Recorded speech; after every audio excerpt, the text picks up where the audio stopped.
Ahora le damos la bienvenida a Jessica Clavijo. Ella es especialista de la Dirección de Fiscalización del Jurado Nacional de Elecciones para hablar sobre esta poca acogida que ha tenido, ¿no?, el presentar las declaraciones juradas de los candidatos. La ley no les exige hacerlo, es voluntario, pero un muy bajo porcentaje ha querido actuar con la debida transparencia que requiere una campaña tan importante como la campaña municipal y regional. Bienvenida al programa.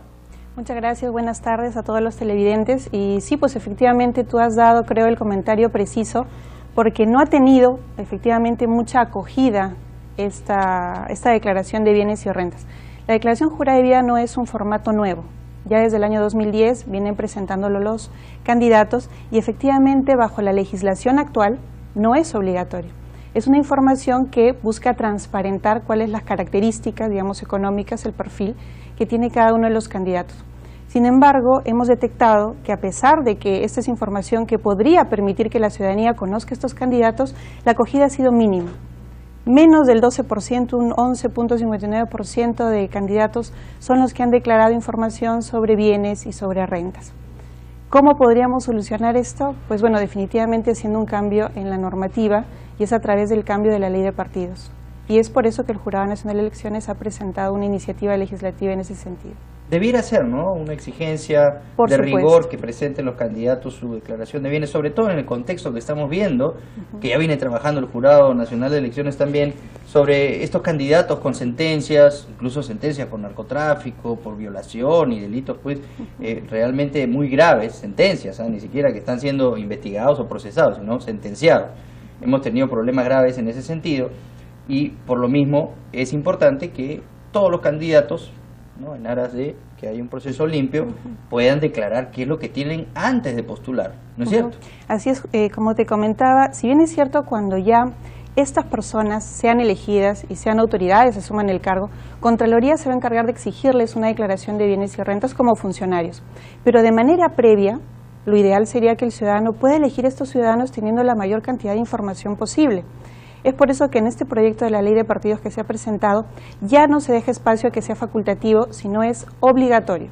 Es decir, que yo declare mis bienes y rentas y de repente pueda tener yo un panorama mejor. Sé que ha estudiado, sé dónde ha trabajado, dónde ha presentado, de repente prestado, mejor dicho, asesorías y también podría saber qué sentencias tiene y de repente tener información adicional de cuál es su patrimonio. Si de repente reviso la declaración jurada de vida y veo que tiene sentencias por narcotráfico, por peculado, veo que tiene un patrimonio abundante, reviso la información completa, puedo tener yo un panorama quizás más amplio de cuáles son las características de ese candidato. Entonces, a fin de transparentar la información, es que se ha presentado este proyecto de ley. Luis Castañeda Locio, que lidera las encuestas por un amplio margen actualmente con su partido Solidaridad Nacional, no ha presentado la información que ustedes han solicitado. ¿Cómo toman esto? Efectivamente, la información no ha sido presentada, es un campo opcional.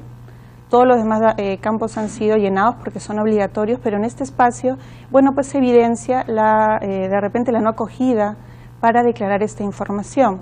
Es facultativo, es una discrecionalidad que puede tener el candidato al presentarla y bueno, creo que no es el Jurado Nacional de Elecciones el que debe calificar esta conducta, sino son los electores. La gente de Luis Castañeda, Patricia Juárez, ha dicho que el formulario en el que ellos tenían que declarar, por ejemplo, lo de la titulación de Luis Castañeda, que si es doctor, que si no es doctor, que si era abogado graduado en la Católica o en la San Martín, no permitía que ellos pudieran poner esta información en el formulario de una manera clara. Es decir, dicen que hay una falla en el formulario que pide esta información y eso sería una negligencia o un error del Jurado Nacional de Elecciones. ¿Ustedes cómo toman esto? Te comento que la declaración jurada de vida es un formato que ha tenido muchas mejoras en el camino. En los primeros procesos electorales incluso las declaraciones juradas de vida no permitían algunos espacios, que de acuerdo a las características de algunos candidatos, viendo en la práctica que era necesario presentar alguna información adicional, fue mejorando. Y este es un caso en el que efectivamente hay que hacer una adición, creo yo, a la declaración jurada de vida, porque hay personas que estudian en determinada casa de estudios, pero se titulan, por ejemplo, en otras universidades. Que o sea, aparentemente sí es posible lo que dice entonces Luis Castañeda, que estudió, se graduó de la Católica, pero se tituló en otra universidad, y eso no lo permite el formulario. Bueno, en la práctica eso es lo que habría sucedido según lo que han manifestado. Seguramente el jurado de Lima Centro, cuando concluya las investigaciones, llegará a una conclusión en ese extremo. Pero sobre el formato de hoja de vida, efectivamente se podría, creo yo, adicionar un espacio en el que se pueda consignar algo así como observaciones, en las que se pueda hacer algún tipo de precisión adicional, porque de repente van a haber algunas situaciones que escapen a lo que permite el formato actualmente. Pero es un formato que tiene la voluntad, digamos, de transparentar información, pero puede ser de repente superado por algunos casos particulares, que son posibles de mejora. Claro, pero es sumamente delicado, ¿no? Porque esto, hemos visto en el caso de Burgos, él por este tipo de negligencias o de mala fe, ha quedado fuera, ¿no? Ha quedado tachado. Y eso también es algo que ahorita podría pasarle a Luis Castañeda, y si es por la razón de que el formulario no tiene las debidas campos para consignar la información, esto sí es algo grave, ¿no? Pero no es el mismo caso, te comento. No, ya sé que no es el mismo caso, pero digo, claro. O sea, puede llegar a ser tachado por si se interpreta que él ha no, en lo mentido. Absoluto. En lo absoluto, porque el procedimiento es garantista en todo momento. Es decir, si se detecta un indicio de que hubiera alguna falsedad o una consignación de información inexacta, hay la oportunidad de la réplica del derecho de defensa. Y es en ese espacio que podría él argumentar cuáles fueron las razones por las cuales no se consignó información. Son aspectos distintos porque, si bien es cierto, puede haber una falencia en algún procedimiento administrativo, el sistema es garantista y en todo momento le va a dar la posibilidad de absolver alguna observación que se haya realizado, ¿no? ¿Y esto en cuánto tiempo va a ser resuelto? En el más breve término, porque esta información, como bien ha manifestado el presidente del jurado de Lima Centro, está siendo ya investigado. Dependerá de en cuánta celeridad le puedan dar las instituciones académicas, en este caso, en responder a los requerimientos de información de ese jurado, e inmediatamente tengan la información procederán a pronunciarse. La alcaldesa de Lima ha dicho que Nadine Heredia va a votar por ella. ¿Hay la posibilidad de que se pueda interpretar, pueden haber algunas presiones políticas en el Jurado Nacional de Elecciones, o ustedes descartan esto? En lo absoluto, se descarta en todo momento que haya algún tipo de presiones. Se trabaja con total transparencia, no solo el Jurado Nacional de Elecciones, todos los organismos del sistema electoral. Nosotros además fiscalizamos cada una de las etapas del proceso. Todas las actividades que se vienen realizando son fiscalizadas permanentemente. Y hay la participación también, por ejemplo, de fiscalizadores técnicos de las organizaciones políticas que participan también en algunos eventos públicos que realiza la OMPE en el tema del conteo de votos. Entonces, toda la información es transparente. Inmediatamente se realizan los comicios, se cuelga la información en la página web de la OMPE, y el Jurado Nacional de Elecciones ha demostrado que trabaja con total imparcialidad, ¿no? Ha preocupado mucho la calidad de los candidatos que se han presentado. Parece que no aprendemos los peruanos, porque si realmente nos preocupáramos en este proceso, como me parece lo está haciendo bastante bien ahora el Jurado Nacional de Elecciones, para tratar de informarle bien a los electores, que es importante en democracia. Somos la fuerza que elige a una persona, que le dice tú vas, tú no vas, ¿no? Y ponemos a las autoridades nosotros. Esa es la democracia. El fin de la democracia es ser responsables con nuestros votos. Y después nos quejamos de que nuestras autoridades son malas, pero a la hora de votar lo tomamos a la ligera. ¿Cree usted que está cambiando esto en los electores? Que los electores estamos empezando a preocuparnos más a raíz de todos estos escándalos que hemos tenido en las presidencias regionales, que han sido pues realmente unas cunas de corrupción nefastas. ¿Cree que esto ha tenido un efecto ahora en estas elecciones, con las que las personas, los ciudadanos que vamos a elegir a nuestras autoridades locales, vamos a hacerlo con un poco más de cuidado? Sí, lo lamentable es que hayan tenido que suceder todas estas situaciones para que tengamos que despertar, digamos, a la responsabilidad que tenemos. Nosotros el día 5 de octubre, además de que la Constitución establezca que el voto es un deber y un derecho, esta es una oportunidad que tenemos de evidenciar cuál va a ser la voluntad popular del pueblo, que debe poner a las autoridades idóneas, aquellos candidatos que puedan cumplir efectivamente con guiar los destinos de nuestras municipalidades, gobiernos regionales.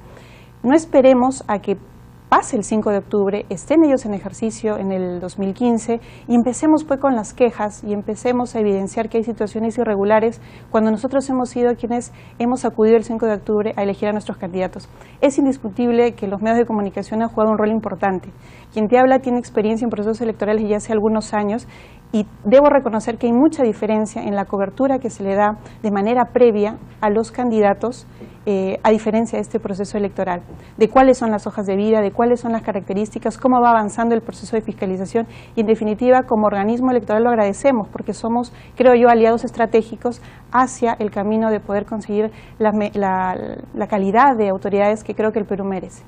En el tema de la tacha al candidato de San Juan del Lurigancho, el alcalde Burgos, él ha dicho que va a apelar, pero ya era la última instancia en el Jurado Nacional de Elecciones. ¿A qué instancia puede apelar él? Claro, el recurso es el recurso extraordinario, que él ya lo ha presentado, porque en una primera instancia el Jurado Electoral Especial declara fundada la tacha, se eleva al Jurado Nacional de Elecciones porque apela, el jurado confirma esa resolución y efectivamente él presenta un tercer recurso, que es el denominado recurso extraordinario, que es el que actualmente se encuentra en trámite. Pero ¿cómo, si ya era la última instancia, puede haber este recurso y quién es el que lo resuelve?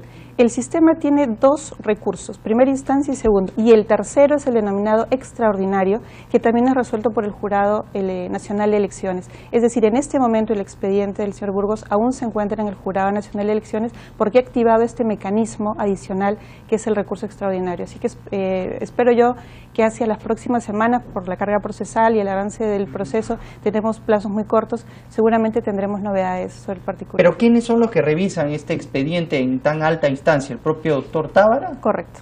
Él pleno, tiene que revisar el doctor Tábara y los miembros del Pleno del Jurado Nacional de Elecciones. O sea, ya no hay más que eso, ¿no? Así es. Ok, de acuerdo. Bueno, Jessica, le agradezco mucho y sería importante que le prestáramos atención a esta propuesta de proyecto de ley que ha enviado el Jurado Nacional de Elecciones al Congreso para exigir, demandarle a los candidatos a consignar no solo su hoja de vida, sino una declaración jurada de bienes, para tener las cosas claras desde un principio, ¿no? Porque esta campaña que han estado haciendo de ver quiénes tienen sentencias y quiénes no, que ha sido una sorpresa desagradable para los electores, porque no nos imaginábamos, parecía, cuando veíamos las listas, ¿no? Los cuadros de los candidatos eran muchísimos, parecía un pabellón del Lurigancho, francamente era una cosa de horror, pero también es importante otro tipo de información para aclarar, ¿no?, la honestidad y los intereses que tienen algunos candidatos, porque sabemos que la política para muchos es ganarse el botín, ¿no?, ganarse la lotería, y solamente tienen intereses en enriquecerse de manera ilícita. Lamentablemente hemos visto muchos casos de corrupción y por eso es importante desde un principio saber quién es quién. Así es, y como tú bien dices, esperemos que haya una acogida en esta ley de partidos que además tiene este detalle referido a hoja de vida, pero también te comento brevemente que tiene innovaciones como por ejemplo el tema de democracia interna. Es decir, que por ejemplo el organismo electoral participe necesariamente en la elección de los candidatos de manera previa, que podamos estar nosotros presentes, OMPE organizando el proceso, RENIEC a través de los padrones electorales de las organizaciones políticas. Entonces hay varios temas que de repente podrían contribuir al sistema democrático si se atiende este proyecto presentado por el jurado. Eso es importante porque se ha criticado mucho algunos de los métodos, ¿no? Se nombran los candidatos a dedo, no hay democracia interna, que es algo que es sano en una democracia también, que los partidos respeten digamos, ese diseño de cómo se deben elegir a los candidatos, porque la democracia tiene que estar presente en todo momento. Así es, y queden sobre todo el ejemplo de cómo en democracia se puede convivir y elegir a los mejores cuadros para un cargo tan importante como es los gobiernos regionales y locales, y sobre todo cuando lleguemos allá a las elecciones generales. ¿Esto ayudaría a fortalecer a los partidos políticos? Seguramente que sí, porque seguramente habría la posibilidad de que nuevos cuadros aparezcan y se vaya fortaleciendo las instituciones de los partidos políticos desde sus bases. ¿Y esto sería un costo mayor para el jurado, poder tener que estar ahí presentes en las elecciones internas de los partidos cuando se eligen candidatos, o sería algo que valdría la pena? En definitiva, va a haber un costo a nivel de gestión electoral, definitivamente tendría que haber un costo adicional, pero indudablemente vale la pena el estar presente. Porque hay una garantía, ¿no? Por supuesto, y estar en cada una de las instancias y las etapas del proceso electoral, ¿no? Que no solamente llegan el 5 de octubre, sino desde la convocatoria del proceso se trabaja incansablemente para llegar a un proceso electoral sin mancha. Sería ideal. ¿Qué otras personas no han presentado su información? ¿Susana Villarán la presentó? Sí ha presentado. ¿Sí la presentó? Sí, correcto, ha presentado la información. A ver, Eresi. Tendría que revisar las declaraciones juradas porque imagínate, de 105.000 candidatos no he tenido la oportunidad de revisarlas todas, pero sí, por ejemplo, en el caso de la señora Susana Villarán, ahí está la información consignada. Sería bueno que Castañeda también lo haga, ¿no? Lamentablemente ya la declaración jurada había sido presentada y ya no se puede. porque es como una fotografía del momento, ¿no? La declaración jurada de vida se presentó en su oportunidad y tal cual es como o sea, se ya exhibe no al la van a ciudadano. presentar los de Solidaridad Nacional, ya no hay opción. No. Ya no la presentaron, digamos. No, pero me imagino yo que habrán otros canales también en los que dentro de la campaña se podría manifestar cuáles son las características del candidato, ¿no? Bueno, Jessica, le agradezco mucho por habernos dado toda esta información que es imprescindible para los electores en el momento de elegir, para estar bien informados y saber cómo están las cosas. Muchas gracias entonces a Jessica Clavijo, especialista de la Dirección de Fiscalización del Jurado Nacional de Elecciones, donde hay muchos temas todavía pendientes. Muchas gracias por haber estado aquí con nosotros esta tarde. Hacemos una pausa y volvemos con más. Esto es En Directo.